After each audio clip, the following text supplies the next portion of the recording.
ang inuna ng Kongreso at parang lang walang mali sa ginagawa ng isa sa ating kasamaan at tayo mismo ay ngayon sumisira sa imahe ng Kongreso.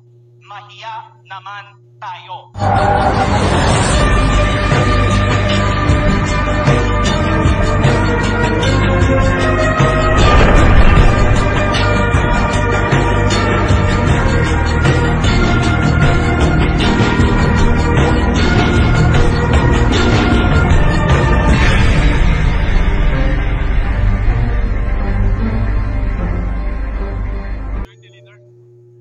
After a thorough deliberation on the case, the committee finds that the actions of Rep. Barsaga in posting incendiary social media content through his Facebook accounts and in retaining and failing to remove publicly viewable, inappropriate, and indecent photos to be unparliamentary and unbecoming of a House member, taken in their entirety, the actions of Rep. Barsaga bring contempt, discredit, and disrepute to the name of the House of Representatives. His actions reflected negatively upon the dignity, integrity, and reputation of the House of Representatives as an institution of the members of the House individually and collectively. Consequently, the committee finds respondent Representative Kiko Barsaga of the 4th District of Cavite guilty of disorderly behavior by violating Section 141A Rule 20 of the Rules of House of Representatives, 4C of RA 6713, or the Code of Conduct and Ethical Standards for Public Officials and Employees, and by engaging conduct unbecoming of a member of the House, and recommends the imposition of the penalty of 60 days suspension from office without the benefit of salaries and allowances during the period of suspension, with a stern warning that repetition of similar misconduct will result to a more severe disciplinary action. In addition, Mr. Speaker, the committee recommends that the respondent Barsaga be directed to remove all 24 social media posts subject of this case within 24 hours from adoption of this report in the plenary. Mr. Speaker, let this be a reminder to all the members of the House of Representatives that as trustees of the people, we are expected to conduct ourselves in a manner that would reflect the dignity of our position in society and in public service. Let us be more circumspect in our acts and words and be mindful of the high standards of propriety required of us as legislators. Maraming salamat, Mr. Speaker. Majority Leader. Mr. Speaker, I now move to adopt the findings and recommendations contained in Committee Report Number 28 and pursuant to our rules, direct the Secretary General to read the title of the said measure and thereafter call the roll of members for nominal voting. Mr. Speaker. Majority Leader. Mr. Speaker, may we recognize the Honorable Toby Chanco. Honorable Toby Chanco is hereby recognized. But before I speak, I think the Honorable Barsaga is standing up. So if he will have any manifestations, I will yield the floor to him. Majority Leader. Mr. Speaker, may we recognize Honorable Kiko Barsaga. Honorable Kiko Barsaga is hereby recognized. Okay, testing. I wholeheartedly accept the decision of the committee, but I maintain my stance that President Marcos must be held accountable for his crimes. Too many people have died and too much money was plundered from the Filipino people for us to stand down now.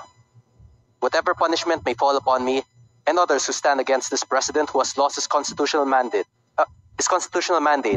of serving the people is inconsequential in relation to the amounts of lives and futures that will be saved when President Marcos leaves Malacanang. It took the deaths and imprisonment Point of order, Mr. Speaker. To bring Marcos Sr. to Point of order, Mr. Speaker. My punishment is only the beginning of our fight against the... Mr. Speaker, may we recognize Chairman Abalos for the point of order. Mr. Speaker, point of order. Honorable JC Barsaga is JC. Mr. Speaker, may I be recognized? The respondent has already spoken. He has said that he has accepted the imposed penalty under the committee report. Therefore, I reiterate the motion to consider the adoption of the committee report and call the roll of members for nominal voting. Mr. Speaker, I just yielded to the Honorable Barsaga. The floor is mine. But Mr. Speaker, I have a point of order. Majority Okay. Leader.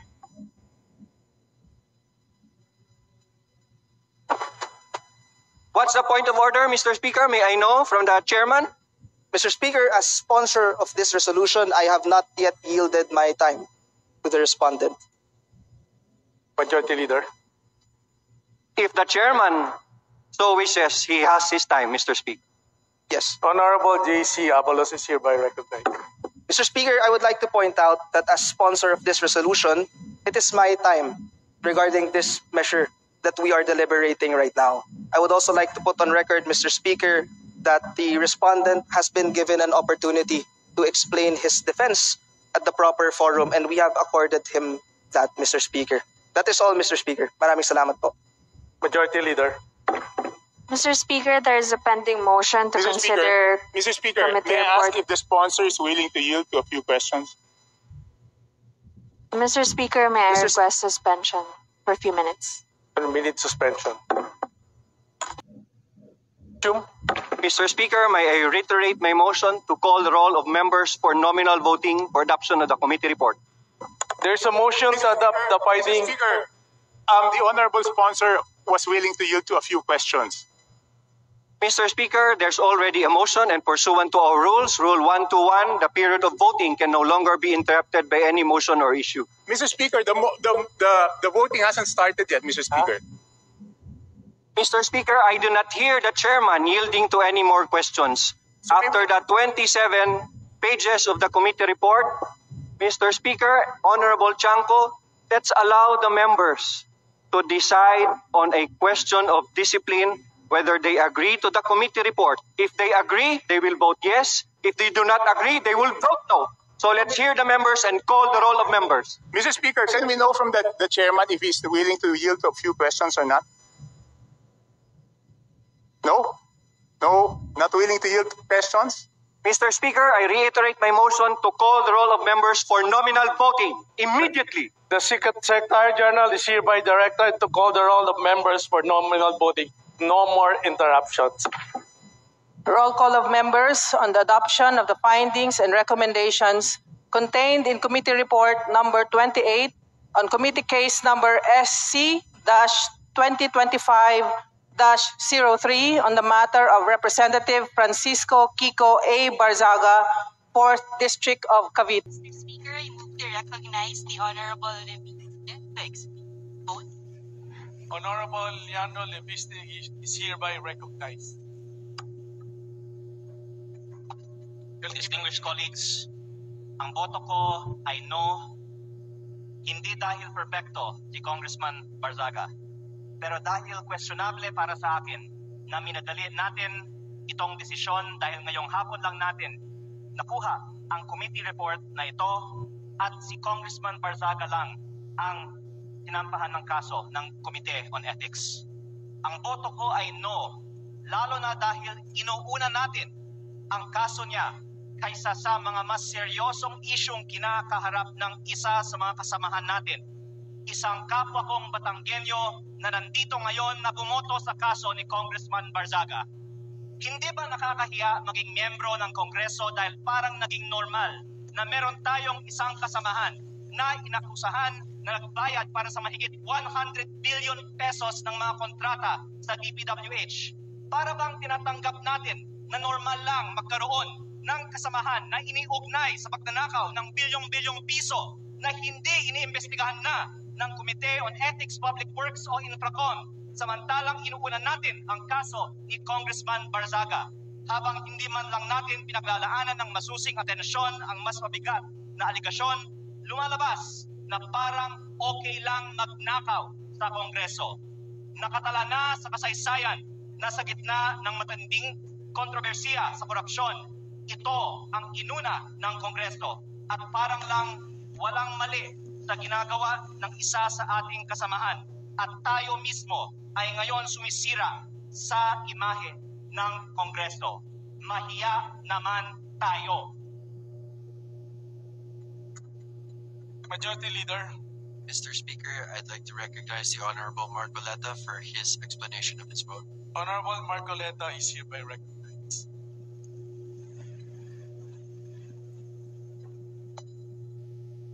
Mr. Speaker, distinguished colleagues, isang mapagpalayang hapon po sa ating lahat.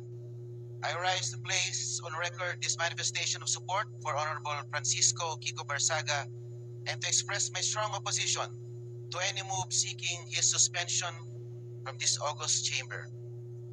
From Voltaire's philosophy of tolerance and freedom of expression, this line is often quoted. I may not agree with what you say, but I will defend to the death your right to say it. The independence of the legislature ensures that members may speak fully, frankly, and fearlessly on matters of public interest. Honorable Barzaga's statements directed at alleged corruption within the government falls within the fullest and most urgent category of political expression. To penalize him for raising concerns on corruption, which the Constitution itself mandates Congress to check, is to subvert the very principle of parliamentary privilege. Mr. Speaker, 2004 pa lang po, andito na po ako bilang Chief of Staff po ng aking ama. Nakita ko po ang mga oposisyon na grabe magtuligsa sa administrasyon. Nandyan po ang mga magigiting na miyembro ng Makabayan Bloc na sila Saturo Campo, Lisa Masa, Joel Berador, na talagang magigiting na mga figura ng oposisyon. Pero hindi naman po sila naharap sa mga ethics case, gaano man sila kaanghang magsilita laban sa administrasyon. My dear colleagues, Honorable Barzaga is seated in this chamber because the people of Dasmariñas City, Cavite, placed their trust in him as affirmed through the ballot. Article 6, Section 6 of the Constitution states that members of this House derive their authority exclusively from the electorate. Ano po ba ang mas mabigat na kasalanan? Ang magmiyaw o ang magnakaw? Ano ba ang mas mabigat na kasalanan? Ang mag-video at mag-selfie at mag-post ng pagkadismaya sa gobyerno, ang isang batang congressman? O ang ginawang sistematikong pagnanakaw sa gobyerno? O at magsimot sa bilyon-bilyong piso sa kabanang bayan sa pamamagitan ng mga ghost projects? Ang mga posts ni Kong Miao ay mistulang alingaw-ngaw lamang ng saloobin ng nakararaming mga Pilipino. To impose the penalty of suspension is to overturn the sovereign choice of the people. That remedy is reserved only for conduct so reprehensible and destructive of the institution that it overwhelms democratic legitimacy. No such circumstance exists here. Honorable Barzaga's only act was to express his views regarding corruption in government, a matter of public concern central to democratic oversight. Let not the House of Representatives be weaponized against its own members. Thank you very much, Mr. Speaker. Majority Leader. Mr. Speaker, we'd like to recognize the Honorable Congressman Nasal to give his explanation of his vote. Congressman, Honorable Tan Fernando is hereby recognized. Thank you, Mr. Speaker. If we don't believe in freedom of expression for people we despise, we don't believe in it at all. This code serves as the foundation of this representation's vote. Totoo na maraming nasabi, pinahayag, at ginawa ang kinatawang si Representative Barzaga na hindi aakma sa pamantayang inaasahan sa isang halal na opisyal. But this begs us to question, what really is unethical behavior? While I agree that us lawmakers are held to a higher degree of ethics and decorum, such should not work as to stifle free speech and debate. Lawmakers must be free to say what we want, especially on issues involving national importance. Representative Barzaga's actions and words may not fit the usual mold of a traditional lawmaker, but who decides if the mold or what mold is correct? I understand these are difficult questions to answer, and I am unsure if there is any. But one thing I am sure of is that plundering the coffers of government through ghost infrastructure projects is what's unethical. The committee resolution sets a dangerous precedent. Ganito ho ba tayo kabalat sibuyas at allergic sa mga naiibang pananaw? Should our subjective judgments of Representative Barsaga's ethics supplant the will of the electorate? Hayaan natin ang mamamayan ng Dasmariñas ang humatol sa mga ginagawa ni Representative Barzaga kung siya ba ay karapat-dapat na maging kinatawan nila. My dear colleagues, let us not erode whatever little trust that the public has left for this House at a time where allegations of massive corruption has been plaguing our beloved institution. It is callousness to sanction one of its most vocal critics, however eccentric, uncouth, or unpalatable his mode of delivery may be. Hindi po sa pamamagitan ng aksyong ginawa natin kay Representative Barzaga mababawi ang kredibilidad ng ating institusyon. What we need is to bring the public's trust back in this House, and this representation firmly believe that this move will not help us to move in that direction. Yun lang ho, Mr. Speaker, marami hong salamat. Majority Leader. Mr. Speaker, I move to recognize the Honorable Bong Sunday. Honorable Bong Sunday is hereby recognized. Mr. Speaker, distinguished colleagues, ang boto ko ay nakaugat sa malinaw at tahasang proteksyon na ibinigay ng konstitusyon. Proteksyon na hindi natin maaaring baliwaliin dahil lamang hindi natin nagustuhan ang pananalita ng isang kasapi. Ang boto ko ay nakaangkla sa pinakamamahal na kalayaan na pundasyon ng ating saligang batas. Nakaukit sa Article 3, Section 4 under Freedom of Speech na nagsasaad na no law shall be passed abridging the freedom of speech, of expression, and of the press. Ito ang pundasyon ng lahat ng demokratikong lipunan. Its shield is broad and its protection is deep. It extends even to speech that is sharp, incendiary, or inflammatory. Constitutional protection is not limited to speech that is polite, convenient, or comfortable. This freedom is not ornamental. It is the lifeblood of a democratic discourse. The very air that allows truth to move, compete, and ultimately prevail in the marketplace of ideas. In every Congress, in every era, disagreements, mabigat man o masakit, ay mangyayari. But our duty is not to silence discomfort. Our duty is to allow debate, to permit critique, and to safeguard the right of each member to speak without fear that dissent itself becomes punishable. Totoo, the circumstances and expressions involved fall short of the quorum expected in this House. Hindi natin kinukonsinti ang pamamaraan o pagkasabi. Hindi natin tinatanggal ang bigat ng responsibilidad sa pagpili ng salita. Ngunit, falling short of decorum does not remove constitutional protection. The speech may be harsh. It may offend sensibilities. It may jar our sense of propriety. But as long as it remains within the realm of expression guarded by the Constitution, this chamber cannot treat protected speech as punishable misconduct. Democracy does not mature through silence or suppression. It goes through robust exchange, matinding banggaan ng pananaw o mga malalamang diskurso ng pag-iisip kung saan ang katotohanan ay siyang huling magtatagumpay. I cast a no vote because imposing sanction here creates a chilling effect.